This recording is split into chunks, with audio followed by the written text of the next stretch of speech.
Mesdames et messieurs, merci d'avoir choisi TVK, le journal en français. À la une de ce soir, le Trung Tiêu Man Som-on préside la journée des handicapés du Cambodge. Son Excellence Men Som-an, vice-premier ministre et ministre des Relations et de l'Inspection de l'Assemblée nationale et du Sénat, a présidé hier la 24e année de la Journée des personnes handicapées au Cambodge et la 40e année de la Journée internationale des personnes handicapées dans la salle des conférences de Korpik de Phnom Penh. Selon son Excellence Vong Sot, ministre des Affaires sociales, des anciens combattants et de la réhabilitation des jeunes, le recensement national a montré que les personnes handicapées cambodgiennes, âgées de 5 ans et plus, étaient au nombre de 690 000. La plupart de ces handicaps sont la cause de plusieurs facteurs, dont la malnutrition, les accidents de la route, les mines et les munitions non explosées. Au regard des situations des handicapés, le gouvernement royal a donné la priorité au secteur des handicaps en rectifiant la Convention des droits de l'homme relative aux droits des personnes handicapées et d'autres instruments juridiques pour renforcer les droits dans la société. Selon son Excellence Men Som-an, la promotion de l'esprit d'entrepreneuriat et du niveau de vie des handicapés est une étape clé en termes de développement national et international. Le ministre cambodgien du Commerce visite la chaîne de production de sauce de poisson de Kampot Ngoi Heng et le marché d'Iche Ngoi Heng dans la ville de Kampot pour stimuler les exportations vers la République de Corée. Son Excellence Pan Sorasak, ministre du Commerce, et la délégation de l'Association des importateurs de Corée, KOAMA, dirigée par M. Chang Kyu-hwa, vice-président de l'association, ont visité la chaîne de production de sauce de poisson à l'entreprise Ngoi Heng et le fonctionnement du marché d'Iche Ngoi Heng dans la ville de Kampot afin de stimuler les importations de la sauce de poisson cambodgienne vers la République de Corée. À cette occasion, le ministre du Commerce a déclaré que cette visite aidera tous les délégués à en savoir plus sur la chaîne de production, les produits et le fonctionnement du marché, ainsi que sur les autres potentiels de l'entreprise Ngoi Heng. En outre, le ministre a encouragé la délégation coréenne à utiliser les accords commerciaux auxquels le Cambodge est parti, notamment l'accord régional global de partenariat économique et l'accord de libre-échange ASEAN-Corée, notamment les accords de libre-échange Cambodge-Corée, entrés en vigueur le 1er décembre 2022 pour stimuler davantage les échanges entre les deux pays. Son Excellence Pan Sorasak a conseillé l'entreprise Ngoi Heng d'étudier, de comprendre et d'apprendre des nouvelles techniques et expériences du côté coréen pour améliorer la qualité, la productivité et la standardisation de ses produits sur le marché international.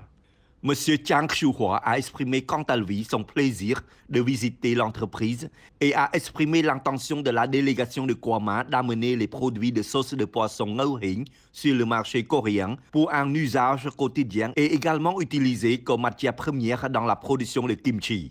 Il a ajouté que KOAMA fera tout son possible pour promouvoir ce travail dans les meilleurs délais. S'adressant à la délégation, Oknya Chansitha, fondateur de l'entreprise Ngoi Heng, a déclaré que son entreprise a commencé en 1995 et a maintenant 27 ans et a progressivement évolué vers la norme nationale. D'abord, dans la province de Kampot en 2003, son entreprise a remporté une médaille de concours de transformation agricole et a établi le marché Ngoi Heng Kampot en 2017, a reçu 5 prix du ministère des Mines et de l'Énergie et des normes internationales de sécurité alimentaire en 2018 et a récemment reçu la norme cambodgienne halal du ministère du Commerce. Les produits de l'entreprise Ngoi Heng sont vendus dans les supermarchés du pays, tels que les supermarchés Ion Mall, Lakhi, Chipmong Mall, Bayon, Macro Market et autres supermarchés. Son Excellence le Dr Hong Chunaron, ministre de l'Éducation, de la Jeunesse et des Sports, a présidé ce matin la cérémonie d'ouverture des examens du baccalauréat de cette année scolaire avec la participation de Son Excellence Hun Mani, président de l'Union des fédérations de la jeunesse du Cambodge. La cérémonie de l'ouverture des épreuves du baccalauréat du Royaume du Cambodge a été présidée ce matin au lycée Presisawat de Phnom Penh par son Excellence le Dr Han Chunaron, ministre de l'Éducation, de la Jeunesse et des Sports, et ce, avec la participation de son Excellence Hun Mani, président des fédérations de l'Union des fédérations de la jeunesse du Cambodge.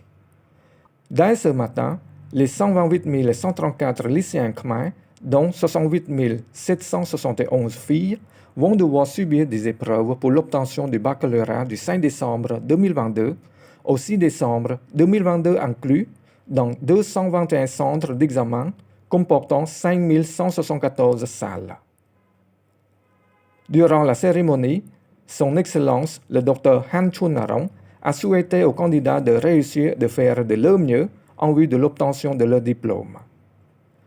En même temps, sous les attentions du gouvernement royal dirigé par Samdech Techo Hun Sen, qui prend toujours soin des petits-enfants, le Premier ministre a souhaité par des messages postés sur Internet la bonne santé et le succès aux lycéens aux épreuves du baccalauréat. Son Excellence le ministre de l'Agriculture, des Forêts et de la Pêche a rencontré récemment les professeurs, enseignants et étudiants de l'Université royale de l'Agriculture. Après avoir écouté le rapport de Son Excellence Dr Ngao Bon Than, recteur de l'Université royale de l'Agriculture, Son Excellence le ministre de Tina a donné 3 recommandations importantes aux professeurs, enseignants et étudiants. Le premier, l'université est un lieu d'honneur, de prestige, de fierté et de confiance pour les professeurs et les étudiants. Une bonne réputation vient de s'efforcer à construire ensemble sans cesse. Notre université a une longue histoire et une bonne réputation pour former de nombreux dirigeants agricoles. Nous devons donc continuer à construire et à maintenir cette réputation. Le deuxième, les professeurs sont les éducateurs et formateurs des ressources humaines. Lorsque nos ressources humaines sont fortes, nous pouvons créer et développer le pays dans tous les domaines, y compris l'agriculture. Le troisième, les étudiants doivent avoir des objectifs de vie clairs et s'efforcer de réussir dans la vie. Personne ne peut être plus responsable de notre avenir que nous-mêmes. Nous devons avoir un plan précis pour faire de petites choses pour aller de mieux en mieux. Si nous sommes de bonnes ressources humaines, il ne manque pas de ceux qui ont besoin de nous. Le 44e anniversaire de l'Union des fédérations de la jeunesse du Cambodge s'est tenu au mémorial Gagnon-Gagnon sous la haute présidence de Son Excellence Hun Mani. Le concert, qui célébrait le 44e anniversaire de la naissance de l'Union des fédérations de la jeunesse du Cambodge, s'est tenu sous la haute présidence de Son Excellence Hun Mani, président de l'Union des fédérations de la jeunesse du Cambodge, dans la nuit du 3 décembre 2022 au mémorial Gagnon-Gagnon. Son Excellence Hun Mani a profité de l'occasion pour rappeler l'histoire du premier président de l'Union des fédérations de la jeunesse du Cambodge, en soulignant 3 points clés dans la lutte pour le peuple cambodgien. Le premier point montre le rôle modèle d'un jeune pour le Cambodge qui a lutté pour réussir, soulignant que si un enfant des paysans peut travailler dur pour devenir Premier ministre, que tous les membres doivent prendre les efforts pour réaliser le rêve selon le modèle du premier président de l'Union des fédérations de la jeunesse du Cambodge. Le deuxième point est le leadership qui est un modèle. En ce sens, Son Excellence Hun Mani veut montrer que le leadership doit avoir une vision à long terme et une bonne gestion en toutes circonstances, en particulier les décisions difficiles pour trouver la paix et des solutions pour la patrie. Quant au dernier point que Son Excellence Hun Mani veut montrer, c'est la confiance qui fait référence à la confiance dans le premier président, qui reste toujours fort lorsque le pays est en difficulté. En mentionnant l'histoire du premier président, Son Excellence Hun Mani a également ajouté qu'au nom de la famille de l'Union des fédérations de la jeunesse du Cambodge et du peuple cambodgien, s'engage à soutenir le gouvernement royal dans la sauvegarde de la paix à tout prix, afin de garantir que le passé du royaume du Cambodge ne soit pas dans la tourmente et l'anarchie qui affecte absolument la vie quotidienne du peuple. Un Foundation, en collaboration avec l'autorité provinciale de Kampong Chnang, organise le festival d'automne dans le district de Takpo. Le 2 décembre 2022, la Fondation Ung a organisé le festival d'automne dans le village de Chrobok Kantring, commune de Tang Krasang, district de Takpo, province de Kampong Chnang, sous la présidence de Son Excellence Oknya Ung Bun Hau, président de la Fondation Ung, et de son épouse. Son Excellence Ong Nha Ân Bun Heu, président de la Fondation Ân, a déclaré que sa fondation se concentre actuellement sur la promotion, la préservation des traditions, de la culture et de l'art ancestraux et que ce grand événement continuera tous les ans. De plus, nous organisons prochainement d'autres événements tels que les marathons, a souligné son Excellence Ong Nha Ân Bun Heu. C'est également la deuxième année que l'Ân Fondation organise et parraine d'un tel événement en coopération avec le département de la culture et des beaux-arts de la province de Kampong Chhnang. Le but de ce festival est de promouvoir, maintenir et préserver les anciennes traditions qui existent depuis très longtemps. Et c'est la fin de cette édition. Pour l'information, j'aurai le plaisir de vous retrouver demain. Merci de votre fidélité. Bonne soirée sur TVK. À demain.